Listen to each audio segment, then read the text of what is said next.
अप्पी आमची कलेक्टर या आजच्या भागात आपल्याला पाहायला भेटेल की घरातले सगळे स्वप्नीलला रुपालीला खरं सांग असा फोर्स करत असतात, पण स्वप्नील रुपालीला खरं सांगू शकत नाही.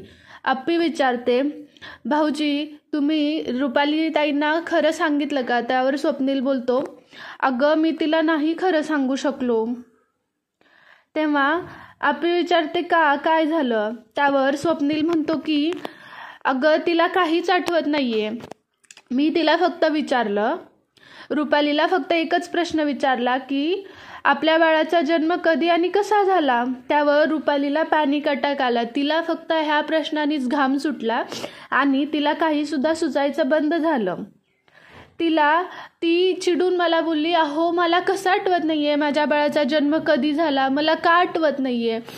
त्यावर अप्पी बोलते, बाळाचा जन्म आठवत नाहीये हे चांगलं आहे. अहो आपण त्यांना हळूहळू सांगू शकतो खरं की त्या बाळाचं जन्म ते बाळ तुमचं नाहीये. त्यावर स्वप्नील म्हणतो, अपर्णा प्लीज हात जोडतो मी तुझ्यासमोर, नको खरं सांगू रुपालीला, प्लीज मी हात जोडतो, हा विषय सोडून दे इथेच.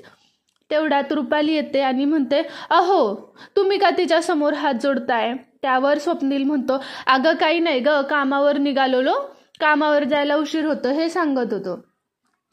त्यावर रुपाली बोलते की ते काही असू द्या, तुम्ही हिच्यासमोर हात जोडायचं नाहीये, तिला जायचं असलं तिला जाऊ द्या कामावर, मला नाही आवडणार तुम्ही तिच्यासमोर हात जोडलेलं, तिला जाऊ द्या, तिला काय करायचं ते करू द्या. स्वप्नील, अगं रुपाली हात नव्हतो जोडत ग, सांगत होतो. रुपाली, बरं ठीक आहे असू द्या, मी जरा येते, बाळाला घ्या, मी जरा आवरून येते. त्यावर स्वप्नील म्हणतो, हा दे. स्वप्नील अर्जुनला रिक्वेस्ट करत असतो की प्लीज आमच्यासाठी कंप्लेंट नको करू, नको नोंदवून घेऊस, नको कंप्लेंट करू, जर कंप्लेंट केली तर हे बाळाला ते घेऊन जातील, प्लीज आमच्यासाठी तू तक्रार नको करू. त्यावर अर्जुन म्हणतो, अरे दादा असं कसं काय. त्यावर रुक्मिणी बोलते की